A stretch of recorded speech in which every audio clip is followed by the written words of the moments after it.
ہماری حالت یہ ہے کہ ہم مشکل وقت جب آتا ہے تو سب سے آخر میں اللہ کو یاد کرتے ہیں، لیکن اللہ والوں کا انداز زندگی یہ ہے جب کوئی مشکل وقت ہے سب سے پہلے رب کو یاد کرتے ہیں۔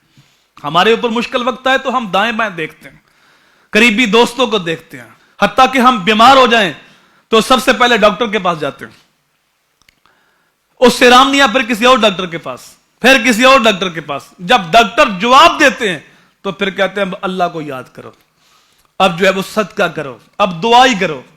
سب سے پہلے دعا کرنی تھی، سب سے پہلے صدقہ کرنا تھا۔ ایک وقت تھا جب کوئی بیمار ہوتا، میرا تعلق ایک دیہات کے ساتھ ہے، ہمارے بوڑھے اگرچہ وہ دنیاوی تعلیم اتنی نہیں رکھتے تھے، لیکن جب کوئی گھر میں بیمار ہوتا تو سب سے پہلا کام صدقہ کرتے اس کی طرف سے۔ تو رسول کریم صلی اللہ علیہ وآلہ وسلم نے فرمایا کہ اپنے بیماروں کا علاج صدقے سے کرو، کیونکہ جو شفا ہے وہ تو اللہ کے حکم کے اندر ہے، چاہے تو وہ صدقے سے شفا دے دے، چاہے تو وہ ڈاکٹر کی دوائی سے شفا دے دے، تو شفا تو اللہ نے دینی ہے۔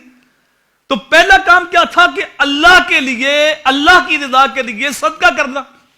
لیکن اس وقت سب سے پہلے ہم ڈاکٹر کے پاس جاتے ہیں، جب ڈاکٹر جواب دیتے ہیں تو پھر اللہ یاد آتا ہے۔ تو اللہ سب سے پہلے یاد آنا چاہیے، اللہ کو سب سے پہلے یاد کرنا چاہیے۔ جب ڈاکٹر کہتے ہیں کہ اب کوئی صورت بچنے کی نہیں، پھر ہم دائیں بائیں بھی فون کرتے ہیں کہ دعا کرو، پھر ہم خود بھی مصلی بچھاتے ہیں کہ اللہ کی بارگاہ میں التجا بھی کرتے ہیں، دعا بھی کرتے ہیں، صدقہ بھی کرتے ہیں۔ یہ کام سب سے پہلے کرنے والے ہوتے ہیں۔